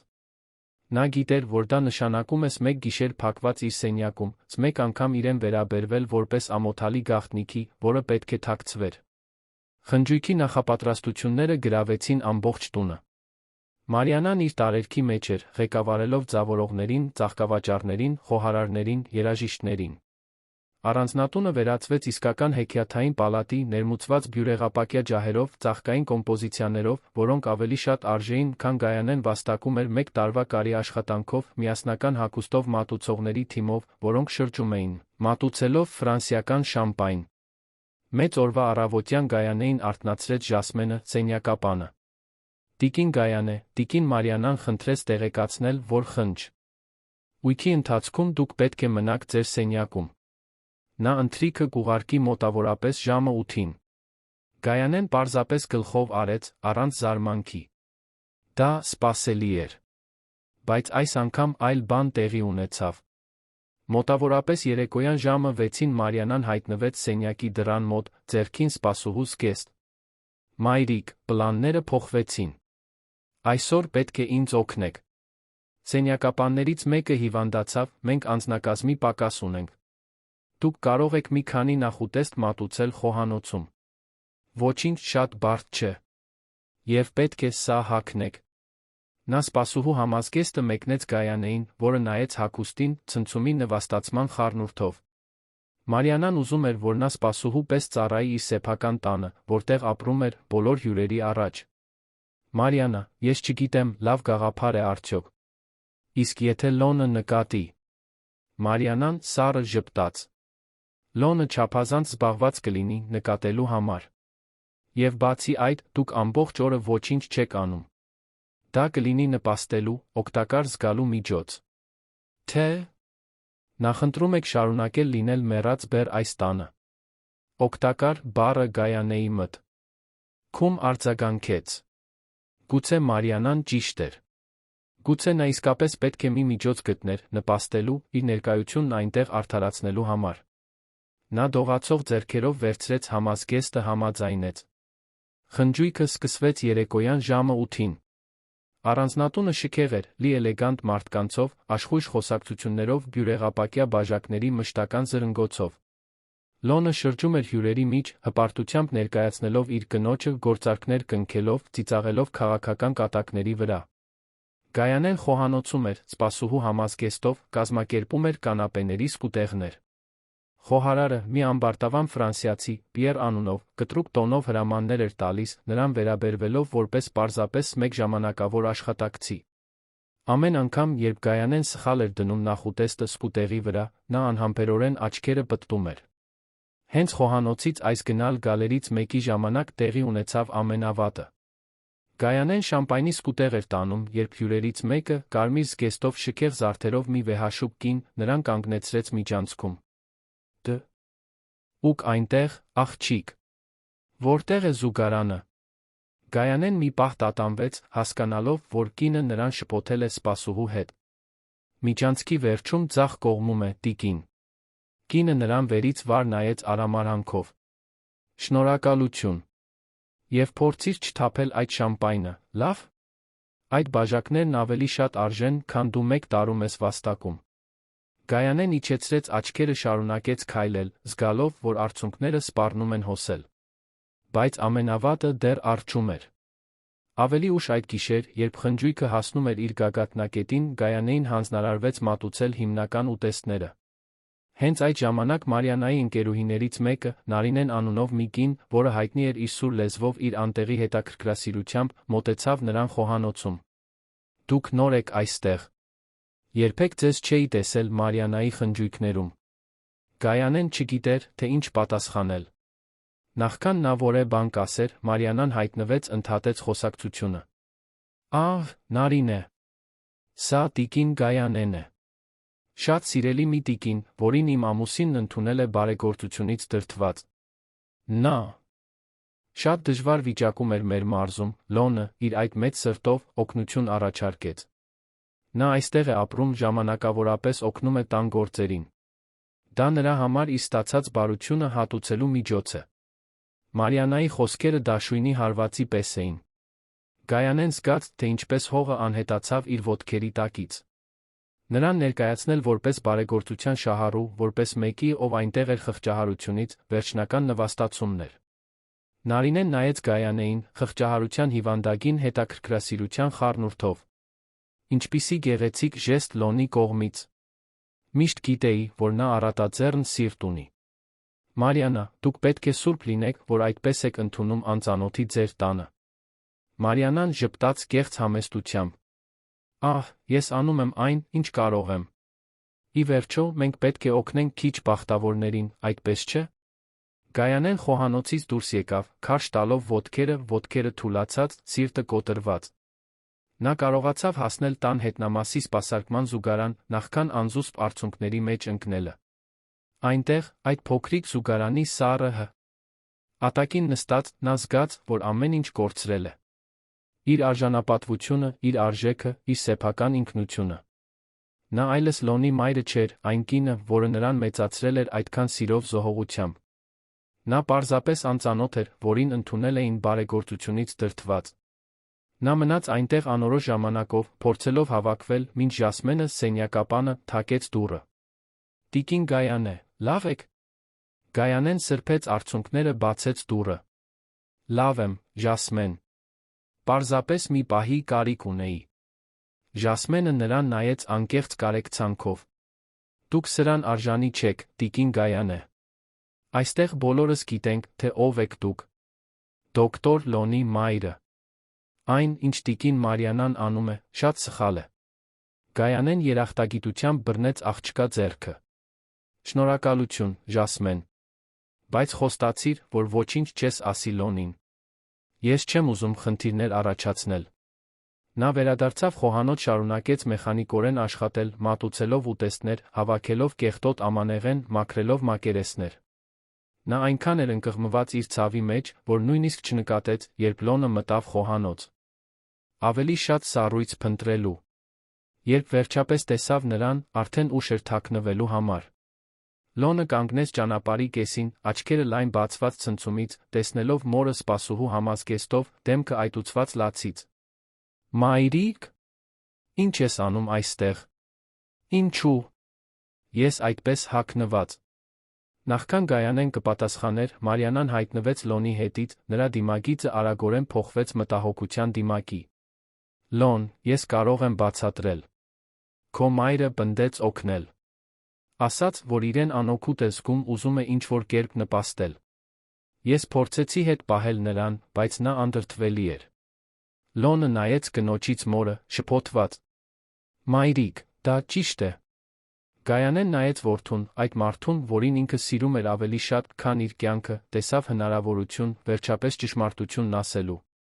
Բայց երբ նա բացեց բերանը խոսելու համար, գտավ միայն լռություն։ Նրան պաշտպանելու, նրա երջանկությունը խնայելու սովորությունը չափազանց ուժեղ էր։ Նա պարզապես գլխով արեց, հավերժացնելով սուտը։ Ճիշտ է, որդիս։ Ես ուզեցի օգնել։ Լոնը թվում էր թեթացած, բայց դեռ մտահո։ Մայրիկ, դու ստիպված չես դա անել։ Խնդրում եմ, գնա հանգստացիր։ Ես կհոգամ մնացածի մասին։ Բայց վնասն արդեն հասցված էր։ Գայանեն բարձրացավ սենյակ, զգալով, որ իր ներսում ինչ-որ բան վերջնականապես կոտրվել է։ Նա պառկեց մահճակալին, դեռ սպասուհու համազգեստով, վերջապես իրեն թույլ տվեց հարցնել, թե որքան ժամանակ դեռ կկարողանա շարունակել այդպես ապրել։ Խնջույքին հաջորդող օրերն ավելի ծանր լռությամբ էին նշանավորվում։ Գայանեն հազիվ էր դուրս գալիս սենյակից, քիչ էր ուտում, ժամեր էր անցկացնում պատուհանից դուրս նայելով, կորած մտքերում մի կյանքի մասին, որը թվում էր, թե հետ էր մնացել։ Լոնը նկատում էր փոփոխությունը, բայց նրա խոսելու փորձերը միշտ ընդհատվում էին Մարիանայի կողմից, որը պնդում էր, թե սկեսուրը տարածքի կարիք ունի, որ պարզապես անցնում է տարիքի բնական մելանխոլիայի մի փուլով։ Ժասմենը, սակայն, այլևս չէր կարողանում համակերպվել այդ անարդարության հետ։ Սենյակապանը ականատես էր եղել Գայանեի յուրաքանչյուր նվաստացման, յուրաքանչյուր դաժան խոսքի, յուրաքանչյուր լուռ տառապանքի պահի։ Մի կեսօր, երբ Լոնն ատում էր իր տնային գրասենյակում, նա մի որոշում կայացրեց, որը կփոխեր ամեն ինչ։ Նա թակեց գրասենյակի դուռը, սիրտը արագ զարկելով։ «Դոկտոր Լոն, կարող եմ ձեզ հետ մի պահ խոսել»։ «Դա կարող է»։ Լոնը համակարգչի էկրանից բարձրացրեց աչքերը, զարմացած։ «Իհարկե, Ժասմեն»։ «Ներս արի»։ Ինչ-որ բան պատահել է։ Ժասմենը փակեց դուռը, իր հետից խորը շունչ քաշեց։ «Դոկտոր, ես գիտեմ, որ իմ տեղը չէ խոսելը, բայց այլևս չեմ կարող լուռ մնալ։ Դա ձեր մոր մասին է»։ «Իմ մայրը»։ «Ինչ է նրան»։ «Դուք իսկապես չգիտեք, թե ինչ է կատարվում ձեր քթի տակ»։ «Ձեր մայրը շատ է տառապում, դոկտոր։ Եվ դա տարիքի կամ մելանխոլիայի պատճառով չէ։ Դա տիկին Մարիանայի պատճառով է»։ Լոնը հոնքերը կիտեց, շփոթված։ «Ինչի՞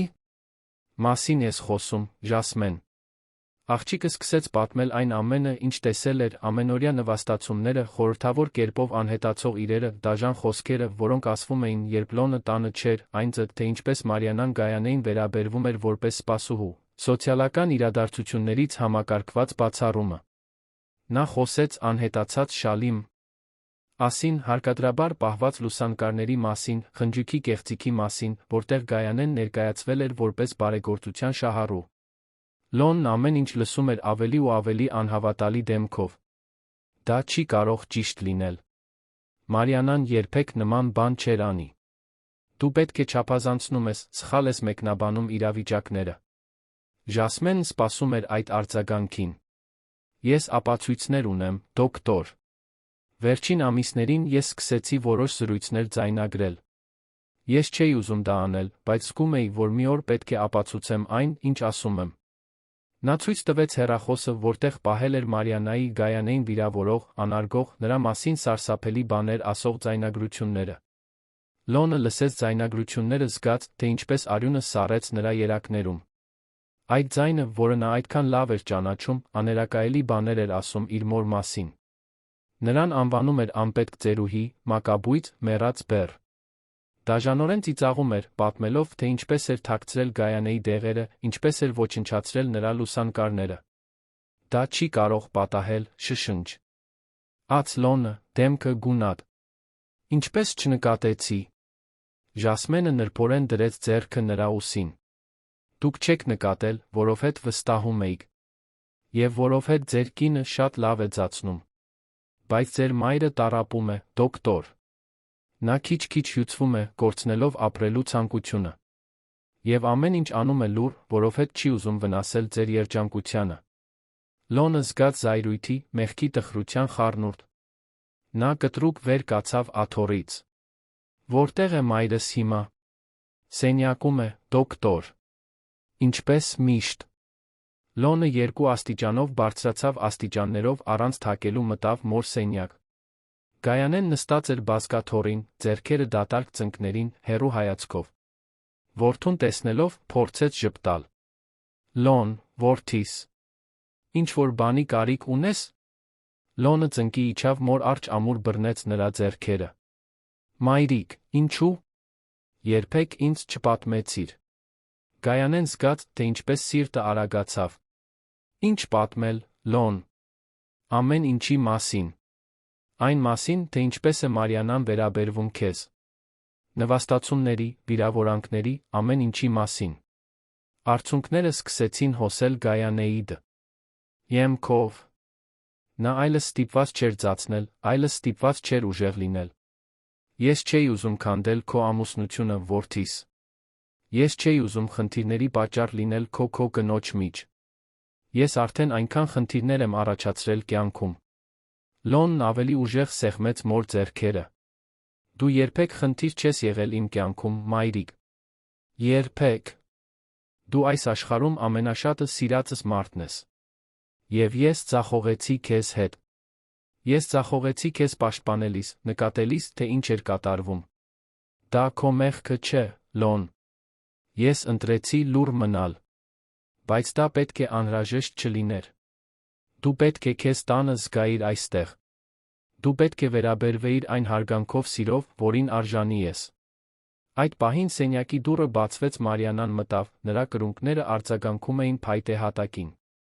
Տեսա շտապողականությունը, եկա տեսնելու, թե ինչ է կատարվում։ Ինչ որ խնդիր կա։ Լոնը դանդաղ վեր կացավ, շրջվելով դեպի կինը։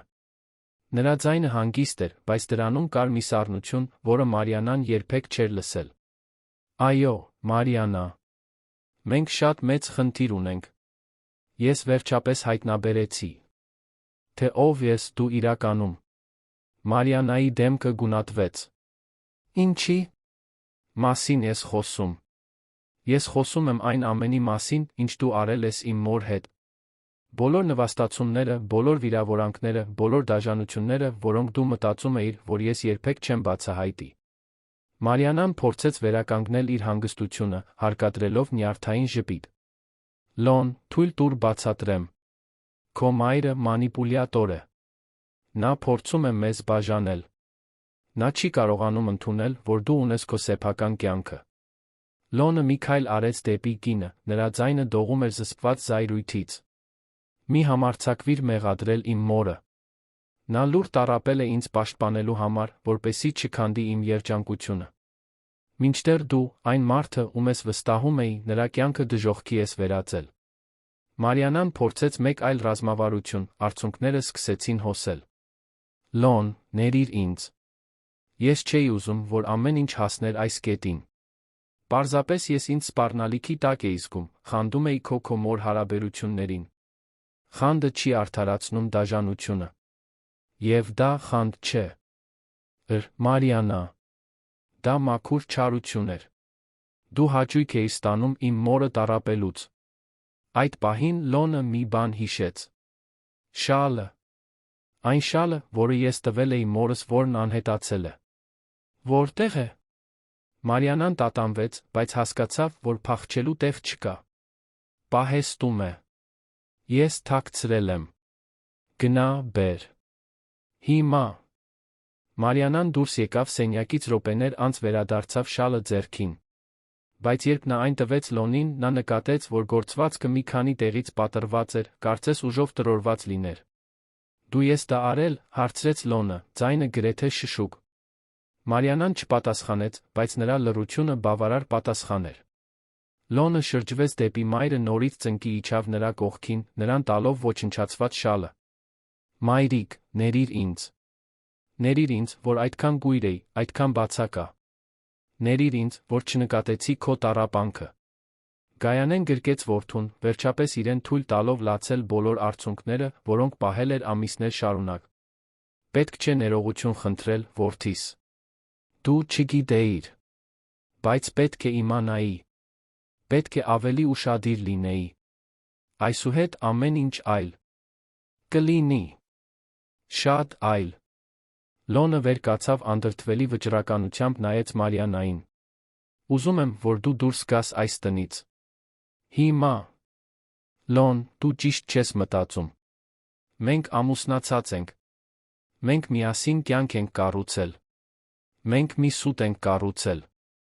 Եվ այդ սուտը այսօր ավարտվեց։ Վաղը առավոտյան իմ փաստաբանը կկապվի քեզ հետ, բաժանման մանրամասները քննարկելու համար։ Բայց այս գիշեր դու քնում ես այլ տեղում։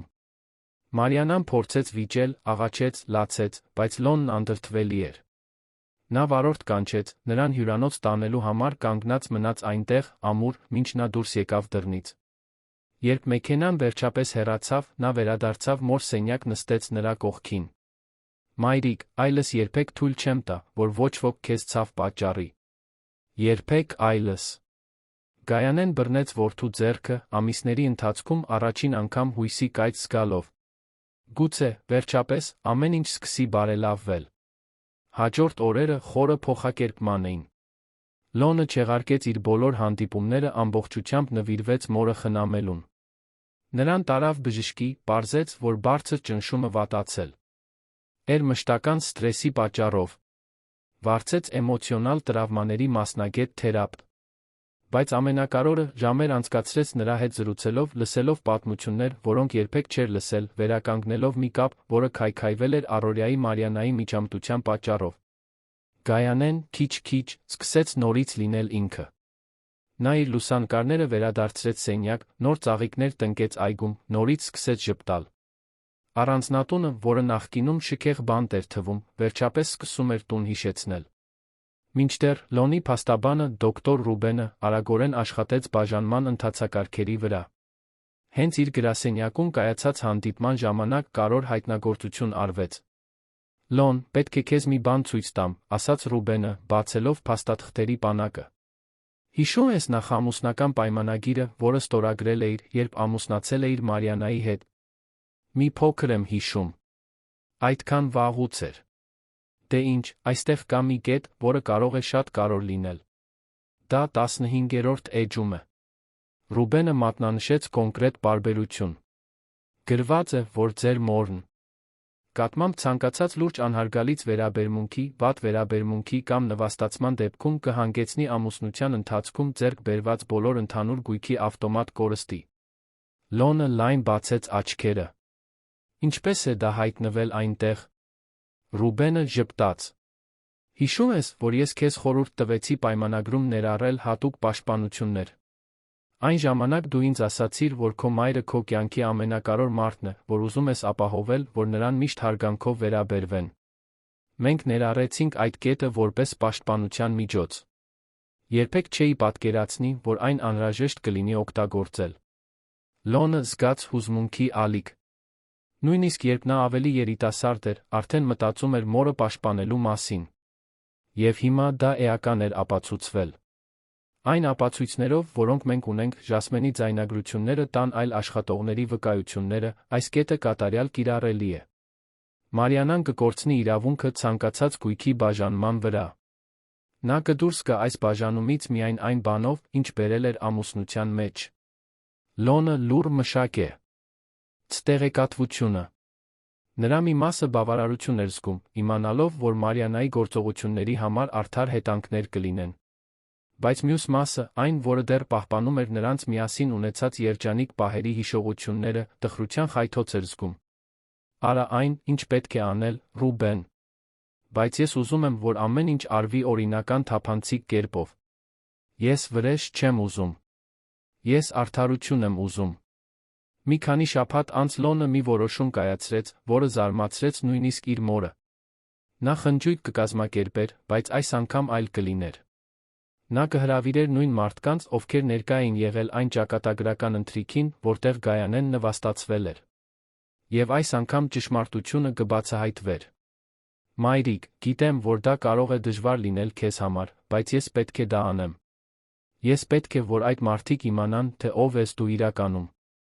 Ես պետք է ջնջեմ այն ստերը, որոնք պատմվել էին։ Գայանեն տատանվում էր, բայց վստահում էր որդուն։ Եթե կարծում ես, որ դա անհրաժեշտ է, որդիս։ Ես քեզ վստահում եմ։ Խնջույքը նշանակված էր։ Ուրբաթ երեկոյան։ Մարիանան իր փաստաբանի միջոցով փորձեց կանխել միջոցառումը, պնդելով, որ դա հանրային ամոթալի բացահայտմանց կլինի։ Բայց օրինականորեն նա ոչինչ չէր կարող անել։ Տունը դեռ Լոնինն էր, նա իրավունք ուներ ընդունելու, ում ուզում էր։ Խնջույքի երեկոյան Գայանեն հագավ էլեգանտ զգեստ, որը Լոնը հատուկ նրա համար էր գնել։ Ամիսների ընթացքում առաջին անգամ նա իրեն թույլ տվեց նայել հայելու մեջ հավանել այն, ինչ տեսնում էր։ Նա այլևս չէր վերջին ամիսների կորացած մարած կինը։ Նա վերականգնել էր իր արժանապատվության, իր ուժի մի մասը։ Հյուրերը սկսեցին ժամանել ժամը 8-ին։ Շատերը հետաքրքրասեր էին, լսելով Լոնի Մարիանայի բաժանման մասին լուրեր։ Առանձնատունը ձևավորված էր պարզ էլեգանտ, առանց այն ավելորդությունների, որոնք բնորոշ էին Մարիանայի միջոցառումներին։ Ժամը 9-ին, երբ բոլորն արդեն ներկա էին, Լոնը բարձրացավ հյուրասենյակում տեղադրված փոքր բեմ։ Խնդրեց լռություն, սկսեց իր ելույթը. «Բարի երեկո բոլորիդ։ Շնորհակալ եմ, որ եկել եք։ Գիտեմ, որ ձեզանից շատերը հետաքրքրված են իմ կյանքի վերջին իրադարձություններով։ Այսօր ես կցանկանայի պարզաբանել որոշ բաներ, հատկապես շտկել մի անարդարություն»։ Սենյակում բացարձակ լռություն էր։ Լոնը շարունակեց. «Մի քանի ամիս առաջ ձեզանից շատերը եղել են այս տանը ընթրիքի։ Այդ գիշեր խոհանոցում աշխատում էր մի տիկին, սպասուհու պես հագնված։ Ձեզանից ոմանք նույնիսկ կարող էին կարճատ զրուցել նրա հետ։ Եվ տեղեկատվությունը, որը փոխանցվել էր, այն էր, որ դա կարիքավոր տիկին էր, որին ես ընդունել էի բարեգործությունից դրդված։ Հանդիսատեսի որոշ մարդիկ սկսեցին շշնջալ, հիշելով իրադարձությունը։ Այսօր ես կցանկանայի ձեզ ներկայացնել այդ տիկնոջ իրական պատմությունը»։ Լոնը ժեստ արեց, Գայանեն, որը սպասում էր սենյակի հետնամասում, մոտեցավ բեմին։ Նա նյարդայնացած էր, բայց գլուխը բարձր էր պահում։ «Սա Գայանե Սարգսյանն է։ Իմ մայրը։ Այն կինը, որը ինձ մենակ է մեծացրել, երբ հայրս մահացավ, երբ ես ընդամենը 3 տարեկան էի։ Այն կինը, որը միաժամանակ 3 աշխատանքում էր աշխատում, ապահովելու համար, որ ես կարողանամ սովորել։ Այն կինը, որը հրաժարվեց իր բոլոր երազանքներից, որպեսզի ես կարողանամ իրականացնել իմները»։ Սենյակում ցնցող լռություն էր։ Լոնը շարունակեց, նրա ձայնը լի էր հուզմունքով. «Իմ մայրը երբեք բարեգործության շահառու չի եղել։ Նրան հրավիրել են ինձ հետ ապրելու, որովհետև ես ուզում էի հատուցել, թեկուզ նվազագույնս, այն ամենը, ինչ նա արել է ինձ համար։ Բայց տուն գտնելու փոխարեն, նա գտավ նվաստացում, անհարգալից վերաբերմունք, դաժանություն»։ Լոնը այնուհետ մանրամասն սկսեց պատմել այն ամենը, ինչ հայտնաբերել էր։ Նա խոսեց անհետացող իրերի, ամենօրյա նվաստացումների, դաժան խոսքերի մասին։ Նա մի քանի ձայնագրություն միացրեց, որոնք Ժասմենը ձայնագրել էր, թույլ տալով բոլորին լսել Մարիանայի իրական դեմքը։ Հանդիսատեսի որոշ մարդիկ իջեցրին աչքերը, ամաչելով, որ եղել են այդ խաբեության անկամավոր հանցակիցները։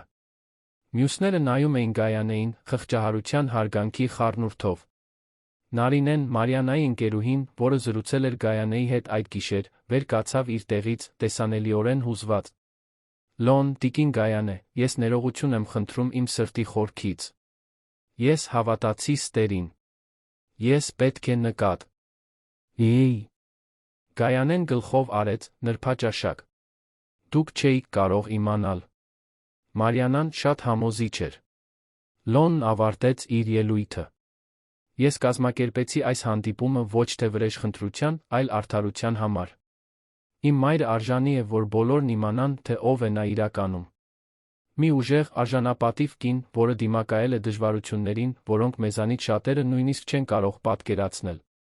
Եվ որը, նույնիսկ ամենամեծ դաժանության դեմ, ընտրեց լռությունը, իր որդու երջանկությունը պաշտպանելու համար»։ Սենյակը պայթեց ծափահարություններով։ Մարդիկ վեր կացան, ոմանք արցունքներով աչքերին։ Մեկ առ մեկ, նրանք սկսեցին մոտենալ Գայանեին, ներողություն խնդրելով, աջակցության հիացմունքի խոսքեր առաջարկելով։ Ամբոխի մեջ Լոնը նկատեց մի մարդու ներկայությունը, որը հրավիրված չէր։ Մարիանան կանգնած էր սենյակի մուտքի մոտ, դեմքը ցնցումի նվաստացման դիմակ էր։ Նա կարողացել էր մտնել տուն, հավանաբար կաշառելով որևէ պահակին, հույս ունենալով պաշտպանվել։ Բայց լսելով ամեն ինչ այդպես բացահայտված, նա հասկացավ, որ պաշտպանություն հնարավոր չէ։ Նա փորձեց խոսել, ինչ-որ բան ասել, բայց բառերը չդուրս եկան։ Նա տեսավ արամարանքի հայացքը մարդկանց կողմից, ովքեր նախկինում իր ընկերներն էին, տեսավ այն հարգանքը, որով այժմ վերաբերվում էին Գայանեին։ Եվ հասկացավ, որ ամեն ինչ կորցրել է՝ իր ամուսնությունը, իր սոցիալական դիրքը, իր ընկերական շրջանակը, իր հեղինակությունը։ Նա արագ քայլերով դուրս եկավ առանձնատնից, կրունկները արձագանքում էին մարմարին, առանց հետ նայելու։ Այդ պահին Մարիանան հասկացավ, որ իր գործողությունների հետանքներն ավելի մեծ էին, քան նա կարող էր պատկերացնել։ Հաջորդ ամիսներին Մարիանայի կյանքն ամբողջությամբ փլուզվեց։ Նրա հին ընկերուհիները խուսափում էին նրանից, ամաչելով, որ կապված են եղել այդպիսի դաժանության ընդունակ մեկի հետ։ Շքեղ ակումբները, որոնց նա հաճախում էր, չեղարկեցին նրա անդամակցությունը։ Շքեղ ապրանքանիշերը, որոնք նախկինում նրան շողոքորթում էին միջոցառումների համար, թիկունք դարձրին։ Ամուսնալուծության գործընթացն ավարտվեց, Մարիանան պարզեց, որ նախամուսնական պայմանագրի կետն անվիճելի էր։ Նա կորցրեց ամուսնության ընթացքում ձեռք բերված ցանկացած գույքի իրավունքը։ Նրան մնացին միայն որոշ անձնական խնայողություններ, դիզայներական հագուստները, որոնք նա արդեն ուներ ամուսնանալուց առաջ։ Առանց գումարի, առանց կապերի, Մարիանան ստիպված էր իր կյանքը զրոյից վերակառուցել։ Նա աշխատանք գտավ որպես մաքրության վերահսկիչ մի շքեղ հյուրանոցում, որտեղ նախկինում հյուրընկալվում էր որպես վեբ հաճախորդ։ Իրոնիան դաժան էր։ Այժմ նա էր մաքրում սենյակները, որտեղ նախկինում ամբարտավանորեն շրջում էր։ Մի կեսօր, երբ նա վերահսկում էր սենյակի մաքրությունը, ճանաչեց հյուրերից մեկին, Նարինեին, իր հին ընկերուհուն։ Երկուսը մի կարճ պահ նայեցին միմյանց։ Նարինեն քաղաքավարիորեն գլխով արեց, բայց հեռավորություն պահպանելով։ Այլս ծանոթություն չկար այնտեղ, միայն երկու անծանոթների ճանաչումը։ Մարիանան վերջապես հասկացավ, որ իր գործողությունները չափազանց բարձր գին են պահանջել։ Այն արտաքին տեսքի կայսրությունը, որը նա կառուցել էր, փլուզվեց, այժմ նա մենակ էր, դիմակայելով իր ընտրությունների հետանքներին։ 2 տարի էր անցել այդ փոխակերպիչ գիշերվանից ի վեր։ Երանի առանձնատունն ամբողջությամբ փոխվել էր։ Այն այլս սառը անձնական պալատ չէր, որը Մարիանան ստեղծել էր, այլ իսկական տուն էր, լի մարդկային ջերմությամբ, ծիծաղներով, ամեն օր կառուցվող հիշողություններով։ Գայանեն ծաղկել էր այնպես, ինչպես ինքն իսկ չէր պատկերացնում հնարավոր։ Նա նորից սկսել էր կարել, ոչ թե անհրաժեշտությունից, այլ հաճույքից։ Նա ստեղծում էր ձեռագործ աշխատանքներ, որոնք վաճառում էր արհեստագործական տոնավաճառներում, որոնք կազմակերպում էր Լոնը ընկերության միջոցառումներում։ Այն գումարը, որը նա վաստակում էր, նվիրաբերում էր միայնակ մայրերին օգնող հաստատություններին, որպես հասարակությանը հատուցելու իր սեփական պատմությունը մեծարելու միջոց։ Առանձնատան այգին դարձել էր նրա սիրելի ապաստանը։ Նա տնկել էր վարդեր, հասմիկներ, հորտենզիաներ, նույնիսկ համեմունքների փոքրիկ բանջարանոց։ Ամեն առավոտ նա վաղ էր արթնանում, մի քանի ժամ անցկացնում բույսերը խնամելով, նրանց հետ խոսելով, կարծես հին ընկերներ լինեին։ Լոնը սիրում էր նրան այդպես տեսնել, շողշողուն խաղաղության մեջ։ Մոր-որդու հարաբերությունները խորացել էին աներակայելի ձերով։ Լոնը սովորել էր գնահատել փոքր պահերը, համատեղ նախաճաշը, երեկոյան այգում զրույցը, միասին դիտելը, այն հին սերիալները, որոնք Գայանեն այդքան սիրում էր։ Նա հասկացել էր, որ մասնագիտական հաջողությունը, նյութական բարիքները քիչ բան էին նշանակում, եթե դրանք չէին կիսվում այն մարդկանց հետ, ովքեր իսկապես կարևոր էին։ Հենց մի պատահական ընթրիքի ժամ անակ, բաժանումից մոտ 1 տարի անց, Լոնը ծանոթացավ Հեղինեի հետ։ Նա փաստաբան էր, որն աշխատում էր կանանց իրավունքների ոլորտում, մասնագիտացած լինելով ընտանեկան բռնության զոհերին օգնելու գործում։ Նրանք ծանոթացել էին Լոնի ընկերության կազմակերպած բարեգործական միջոցառման ժամանակ, նրանց միջ կապն անմիջական էր։ Ի տարբերություն Մարիանայի, Հեղինեն ուներ անկեղծ պարզություն, բնական կարեկցանք, որը տարածվում էր բոլորի վրա։ Երբ Լոնը նրան տարավ Գայանեի հետ ծանոթանալու, առաջին անգամ նյարդայնություն զգաց։ Մարիանայի մորը վերաբերվելու հիշողությունները դեռ թարմ էին։ Բայց նրա մտահոգությունները արագորեն փարատվեցին։ Հեղինեն, Գայանեն անմիջապես կապվեցին։ Նրանք ժամերով խոսեցին կարի, տարբեր սերունդների կանանց պայքարի, կրթության, կանանց անկախության կարողության մասին։ Հեղինեն Գայանեին վերաբերվում էր ոչ թե որպես իր ընկերոջ մոր, այլ որպես ինքնին հիանալի կնոջ։ Տիկին Գայանե, դուք ոգեշնչում եք, ասաց Հեղինեն այդ առաջին հանդիպման ժամանակ, սիրով բռնելով տիկնոջ ձեռքերը։ Այն ուժը, որը դուք ունեցաք Լոնին մենակ մեծացնելու համար, բոլոր դժվարություններին դիմակայելու համար։ Դա արտասովոր բան է։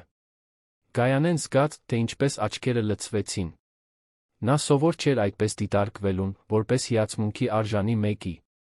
Շնորհակալություն, աղջիկս։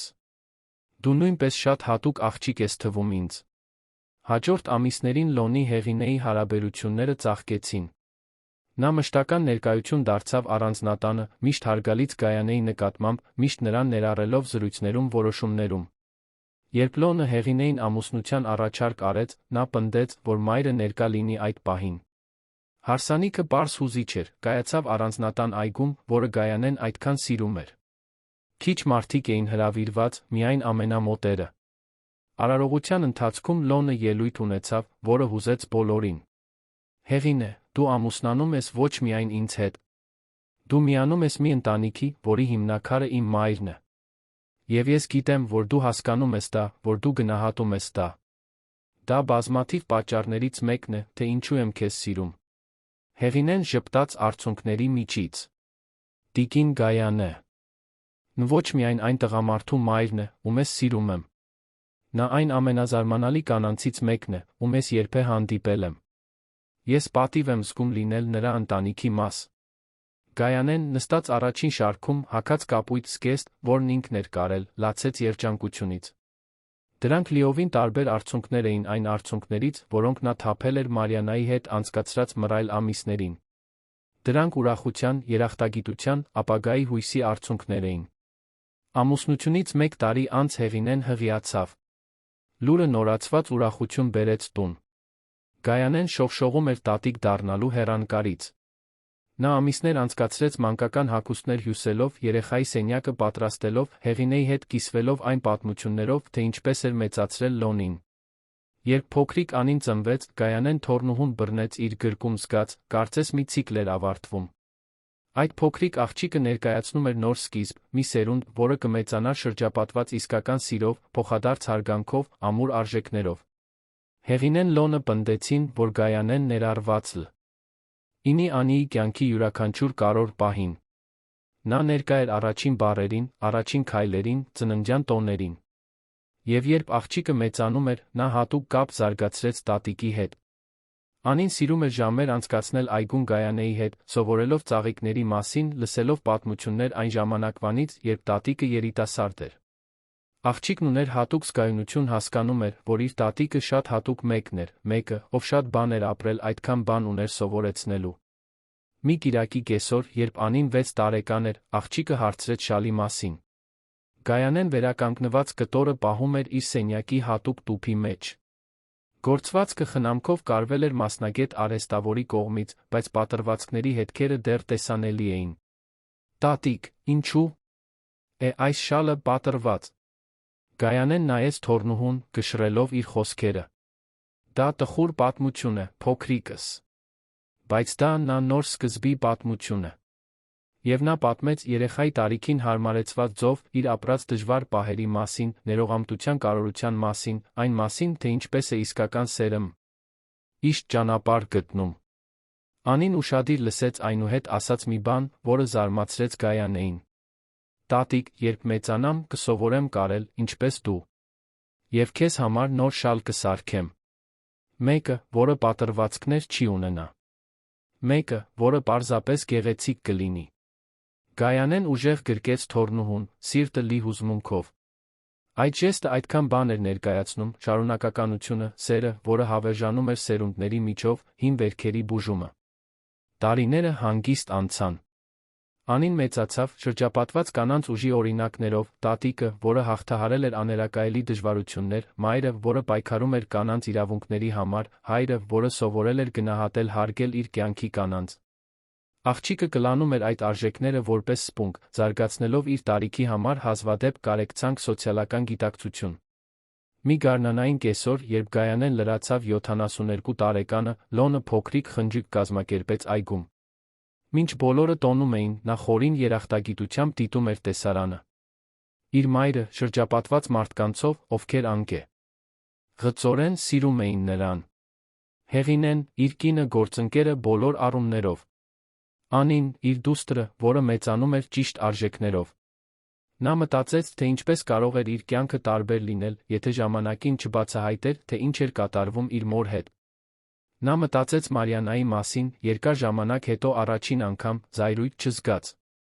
Նա պարզապես հեռավոր տխրություն զգաց մեկի համար, ով այդքան բան էր կորցրել, չկարողանալով տեսնել արտաքին տեսքից այն կողմ։ Նա երրորդ անձանցից իմացավ, որ Մարիանան դեռ աշխատում է հյուրանոցում, որ նա դարձել է իրազեկ մասնագետ, նույնիսկ մի քանի ընկեր է ձեռք բերել գործընկերների շրջանում։ Նրա մի մասը հույս ուներ, որ նա ինչ-որ բան էր սովորել այդ ամբողջ փորձից, որ նա դարձել էր ավելի լավ մարդ։ Երեկոյան, երբ հյուրերն արդեն հեռացել էին, Անին քնած էր, Լոնը մորը գտավ այգում նստած, աստղերին նայելիս։ Նա լուռ նստեց նրա կողքին։ Մայրիկ, ուզում եմ, որ իմանաս, որ այս վերջին տարիներն իմ կյանքի լավագույնն են եղել։ Ոչ թե մասնագիտական հաջողությունների կամ գումարի պատճառով։ Այլ սրա պատճառով նա ստարեց, ընդգրկելով այգին, տունը, կյանքը, որը նրանք կառուցել էին։ Այս ընտանիքի պատճառով, որը մենք միասին կառուցել ենք։ Գայանեն բռնեց որդու ձեռքը։ Ես նույնպես երջանիկ եմ, Լոն։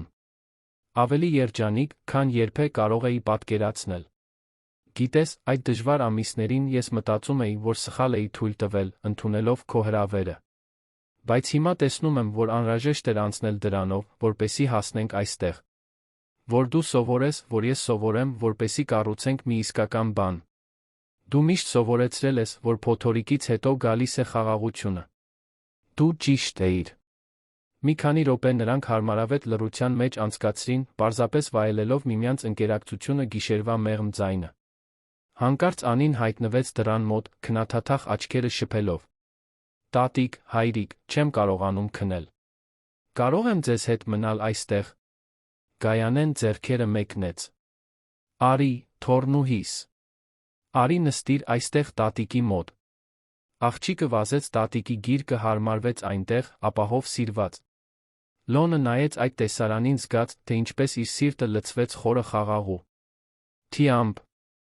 Այդ պահին Անին նայեց աստղազարդ երկնքին հարցրեց. Տատիկ, կարծում ես աստղերը գիտեն մարդկանց պատմությունները։ Գայանեն ժպտաց, շոյելով թոռնուհու մազերը։ Կարծում եմ, այո, սիրելիս։ Կարծում եմ, աստղերը պահում են մեր բոլոր պատմությունները։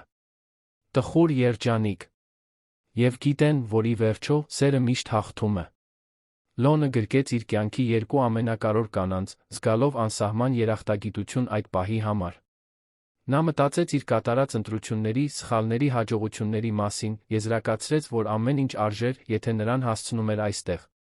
Հաջորդ տարիները նշանավորվեցին մի հանգստությամբ, որը Գայանեն երբեք չէր պատկերացնում հնարավոր։ Նա տեսավ, թե ինչպես է Անին մեծանում դառնում գիտակից ու կարեկցող երիտասարդ կին։ Նա շարունակում էր խնամել իր այգին, կարել իր աշխատանքները, ակտիվորեն մասնակցել ընտանեկան կյանքին։ Ամեն օր նվեր էր, յուրաքանչյուր համատեղ պահ, օրհնություն։ Երբ Անին լրացավ 15 տարեկանը, նա մի բան արեց, որը զարմացրեց ամբողջ ընտանիքին։ Նա ամիսներ էր անցկացրել իր սենյակում փակված, աշխատելով գաղտնի նախագծի վրա։ Իր ծննդյան օրը նա բոլորին նչեց հյուրասենյակ բացահայտեց իր անակնկալը։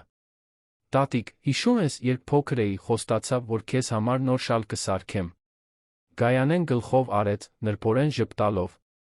Հիշում եմ, սիրելիս։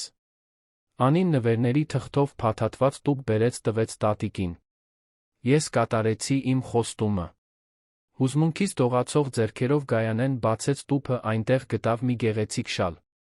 Անին ինքնուրույն էր սովորել հյուսել, դիտելով տեսանյութեր համացանցում, ամիսներ շարունակ պրակտիկա անելով, մինչ տիրապետեց տեխնիկային։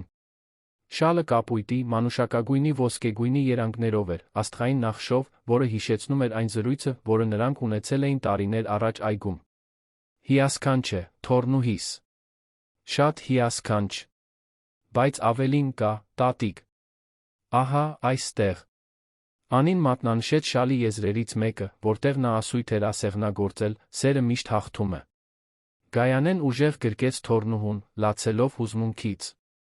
Այդ ժեստը այդքան բան էր ներկայացնում, շարունակականությունը, սերը, որը հավերժանում էր սերունդների միջով, հին վերքերի բուժումը։ Լոնը հեղինեն հուզվ։ Ած դիտում էին տեսարանը։ Այդ պահը խորհրդանշում էր վերջնական հաղթանակը այն բոլոր վատ բաների նկատմամբ, որոնց նրանք դիմակայել էին։ Անցյալի պատրված շալը, իր բոլոր ցավոտ ասոցիացիաներով, այժմ ուներ իրեն հաջորդողը։ Մաքուր սիրո խորհրդանիշ, ստեղծված մի երիտասարդ կնոջ ձեռքերով, որը մեծացել էր ուժի, կայունության կարեկցանքի օրինակներով շրջապատված։ Գայանեն ապրեց 15 տարի այդ օրվանից հետո, շրջապատված իր ընտանիքի սիրով։ Նա տեսավ, թե ինչպես է Անին ավարտում սոցիալական աշխատանքի բաժինը, իր կյանքը նվիրում է խոցելի վիճակում գտնվող կանանց օգնելուն, ոգեշնչված իր տատիկի պատմությունից։ Նա տեսավ, թե ինչպես է Լոնը ընդլայնում իր ընկերությունը, բայց միշտ պահպանում է իր ճիշտ առաջնահերթությունները, միշտ առաջնահերթություն տալով ընտանիքին ամեն ինչից վեր։ Իր վերջին օրերին, արդեն տարիքից թուլացած, Գայանեն ժամանակի մեծ մասն անցկացնում էր այգում, որը այդքան սիրել էր, շրջապատված իր տնկած ծաղիկներով, իր սիրելի մարդկանցով։ Եվ երբ վերջապես հեռանալու պահը եկավ, նա հանգիստ էր, իմանալով, որ իր հետում թողնում է Ս.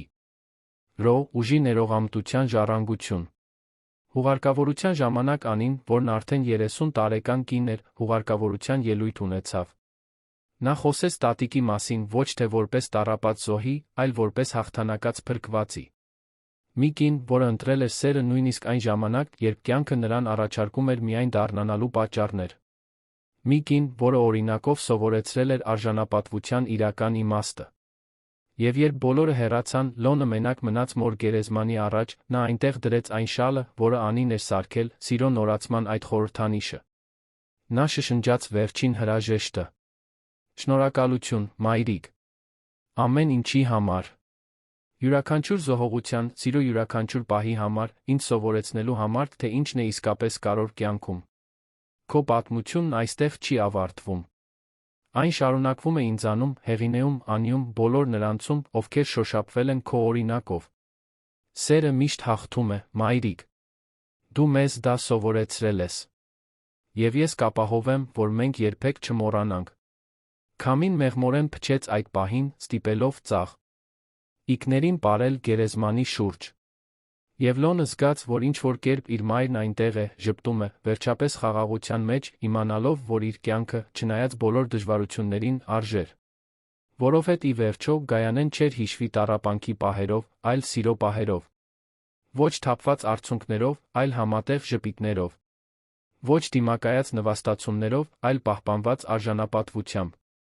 Նրա պատմությունը ապացույց էր, որ նույնիսկ ամենամութ պահերին սիրո լույսը կարող է հաղթել։ Եվ դա ամենամեծ ժառանգությունն էր, որ նա թողեց հաջորդ սերունդներին։ Սիրելի ունկնդիրներ, հուսով ենք, որ Գայանեի Լոնի պատմությունը նրանց կյանքի փոխակերպումը խորապես դիպել են ձեր սրտերին։ Այս պատմությունը մեզ հիշեցնում է, որ մարդու իրական արժեքը ոչ թե արտաքին տեսքի կամ նյութական ունեցվածքի մեջ է, այլ բնավորության ուժի, անվերապահորեն սիրելու կարողության ճիշտը անելու քաջության մեջ, նույնիսկ երբ դա դժվար է։ Եթե այս պատմությունը արձագանքեց ձեզ, օգնեք մեզ շարունակել բերել պատմություններ, որոնք նշում են իսկական սերը, արդարությունը, մարդկային արժ, անապատվությունը։ Բաժանորդագրվեք մեր ալիքին, դրեք ձեր լայքը, մեկնաբանություններում կիսվեք, թե ինչպես է այս պատմությունը ազդել ձեզ վրա։ Դուք երբ ապրել եք կամ գիտեք մեկին, ով նմանատիպ իրավիճակներ է ապրել։ Ինչպես եք դա հաղթահարել։ Ձեր պատմությունը կարող է ոգեշնչել այլ ունկնդիրների։ Ամեն օր մենք ներկայացնում ենք եզակի պատմություններ, որոնք ուսումնասիրում են մարդկային հարաբերությունների բարդությունը, միշտ հարգանքով, խորությամբ։ Մի բաց թողեք մեր հաջորդ բովանդակությունը, սեղմելով ծանուցումների զանգակը։ Եվ հիշեք, մի աշխարհում, որը երբեմն սառը դաժան է թվում, Գայանեի նման պատմությունները մեզ հիշեցնում են, որ սերը, արդարությունը, ճշմարտությունը միշտ ճանապարհ են գտնում։ Մինչ հաջորդ պատմությունը, թող ձեր կյանքը միշտ լինի իսկական սիրով արժանապատվությամբ։